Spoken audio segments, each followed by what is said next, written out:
¿Cómo están? Bienvenidas y bienvenidos. Empezamos esta nueva temporada de ¿Cuál es tu huella? Yo soy Kevin Felguera, se los voy a estar acompañando con un tremendo equipo durante todas estas jornadas para que conversemos un poco de sostenibilidad, también de medio ambiente y sobre todo lo que les planteábamos al principio, de esta resiliencia tan necesaria en nuestro país, con tanta catástrofe, pero también con tanto desafío. Vamos a estar siempre acompañándolos a ustedes y, por cierto, a través de nuestras redes sociales. En Instagram nos buscan como @cuál es tu huella 24 horas y ocupando el hashtag en la red social X, ¿cuál es tu huella TVN? Usted puede hacernos preguntas también, entregarnos algo de información, por ejemplo, de su emprendimiento y de cómo ustedes van dejando esta huella positiva en el mundo. Pero para comenzar esta conversación vamos a tener una invitada de lujo. Está ya con nosotros acá en el panel Pilar Moraga. Ella es directora del Centro de Ciencia del Clima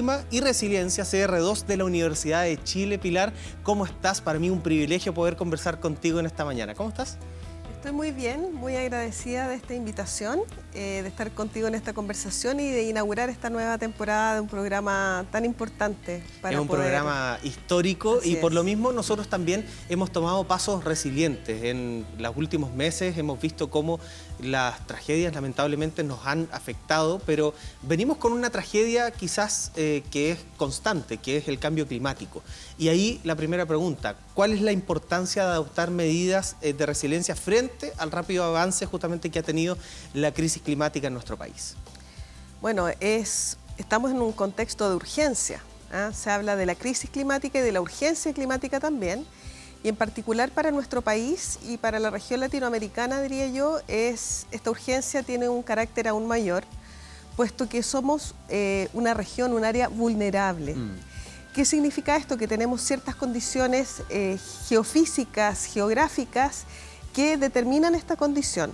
Tenemos un territorio largo en costas, en montañas, sistemas frágiles como los glaciares, un sistema productivo que se basa en la extracción de recursos naturales.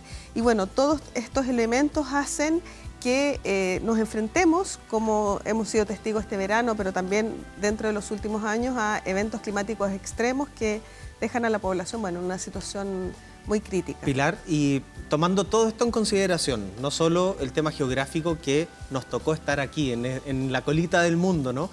Sino además todo lo que ha pasado en nuestro país, ¿qué tan resiliente es Chile? ¿Qué tan resiliente hemos sido nosotros también como ciudadanos al enfrentarnos a esta crisis climática? Bueno, Chile tiene una experiencia en la resiliencia frente a los terremotos, ¿no? Yo creo que deberíamos sacar muchas lecciones de ahí, puesto que sabemos convivir con este fenómeno. Ahora, en materia de cambio climático, creo que la crisis ha evolucionado de manera tan rápida que no hemos tenido el tiempo suficiente para poder adoptar las medidas necesarias para fortalecer la resiliencia en el nivel que lo requerimos. Porque, por supuesto que se han ido construyendo un marco institucional, tipos de respuestas, pero creo que todo eso va muy lento en relación a la necesidad que realmente tenemos. Claro, porque en los fenómenos de los terremotos no han cambiado. El terremoto sigue siendo el movimiento telúrico. Hemos evolucionado, podríamos decir, y dicen muchos los extranjeros que nosotros tenemos una capacidad maravillosa de seguir tomando té cuando está temblando. O sea, es maravilloso que se sorprenden de nosotros. Pero claro, en el cambio climático cambia y cambia y cambia y nosotros ni siquiera nos hemos podido dar cuenta. ¿Hemos tomado las medidas necesarias como país o como país todavía estamos al debe? Hablo desde las instituciones más grandes hasta lo que podemos hacer en la casa. O sea, hemos hecho muchas cosas desde los años 90 en que Chile suscribe la Convención Marco de Naciones Unidas para el Cambio Climático. Hasta hoy hemos hecho muchas cosas. Sin embargo, si seguimos comparando la situación con los terremotos, yo soy abogada de formación, soy profesora de la Facultad de Derecho, por lo tanto tengo ahí un prisma particular para mirar el problema. Y si lo pensamos, claro, seguimos tomando té porque tenemos una regulación en materia de edificación que está adaptada justamente a ese tipo de fenómenos. O sea, tenemos como cierta tranquilidad en que las cosas sí van a funcionar. Van a funcionar en base a normas técnicas que se han implementado durante, toda nuestra historia como país.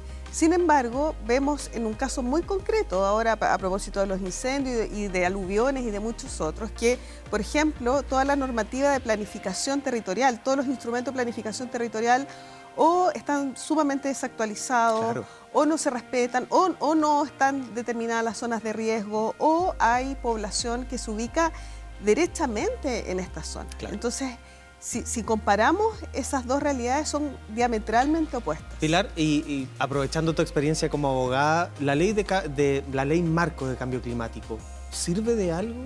Fue un primer avance, pero nos falta todavía reglamentos, nos falta quizás interiorizarlo un poquito más en lo cotidiano. O sea, fue un tremendo avance porque fija una hoja de ruta con una meta muy clara, que es alcanzar la carbono neutralidad al año 2050 y fortalecer justamente la resiliencia y la capacidad de adaptación. ¿Pero es suficiente? Ahora, esas metas requieren de la elaboración de políticas públicas que no se hacen de un día para otro, lamentablemente. Claro. Los ministerios, los gobiernos regionales y los municipios están en ese proceso. Todo el aparato del Estado debiera incorporar estos elementos, por ejemplo, a sus instrumentos de planificación territorial, según lo que la ley mandata. Pero como decía anteriormente, claro, la velocidad de esa política pública es más lenta en comparación con los eventos climáticos que estamos enfrentando todos los inviernos, todos los veranos, porque siempre tenemos algún episodio crítico. Claro, el tiempo del cambio climático probablemente es más rápido que el tiempo en el que nos demoramos en adaptarnos y quizás esa normativa llega tarde en los desafíos que tenemos. Ahora, sí, ahora hay un tema, porque claro, eso es lo que mandata el legislador en esta materia, pero eso no quiere decir que no podamos hacer cosas. Eso es súper importante. Claro, desde los poderes públicos, o sea, nosotros hicimos unos estudios hace muchos años en que nos decían pero los municipios podemos hacer algo en materia para enfrentar y hacernos más resilientes y enfrentar la vulnerabilidad de nuestros territorios, y la conclusión jurídica era que sí, que tenían todas las competencias, que tenían mecanismos de coordinación. Entonces, tampoco hay que en esto ser más papista que el Papa, digamos, de esperar que todos los reglamentos estén listos. Sí, hay herramientas legales, hay competencias legales de todo el aparato del Estado para poder ir avanzando, y por otro lado también el sector privado. Yo esperaría al menos que hubiera una ambición en este sentido de ir de la mano con estos objetivos de política pública. Con respecto al Acuerdo de Escazú, que fue tan polémico en su momento de suscribirlo o no suscribirlo, ¿cuántas cosas nos iban a afectar o cuánto nos iba a beneficiar la firma de este acuerdo? ¿Estamos cumpliendo el Acuerdo de Escazú o también estamos al debe?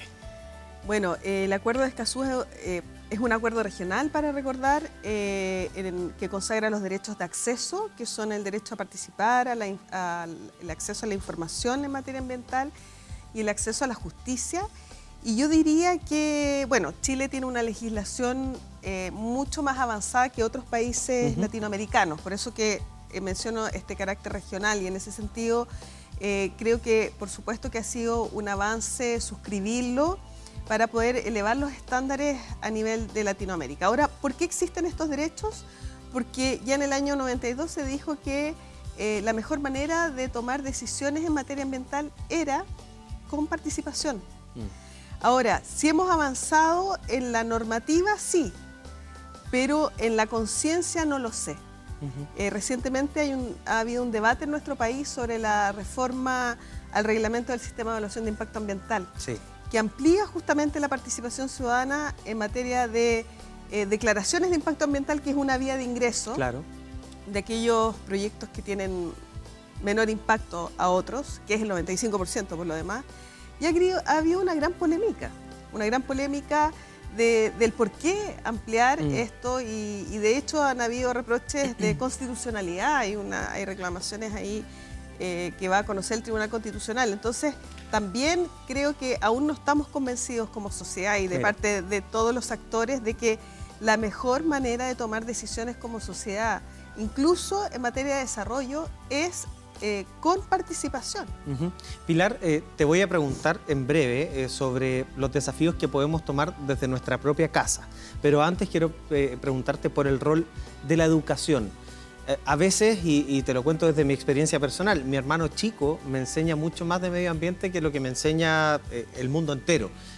Tenemos que de repente escuchar un poquito más y educarnos desde el colegio, desde el jardín, la universidad, en nuestros trabajos, sobre el ser resiliente con respecto al cambio climático.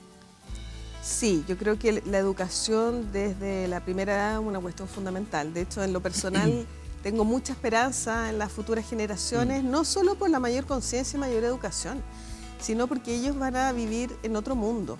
Los jóvenes de hoy, los niños de hoy y los que van a nacer, van a vivir en un mundo que no es el que vivimos nosotros y que va a ser mucho más exigente en esta materia. Por lo tanto, por conciencia o por obligación, van a tener que adaptar sus modos de vida a las nuevas limitaciones que vamos a tener en materias de acceso al agua, por ejemplo, acceso a recursos, a los niveles de consumo que ya no van a poder seguir siendo los mismos de hoy. Pilar, quiero preguntarte bien breve, ¿qué podemos hacer desde la casa?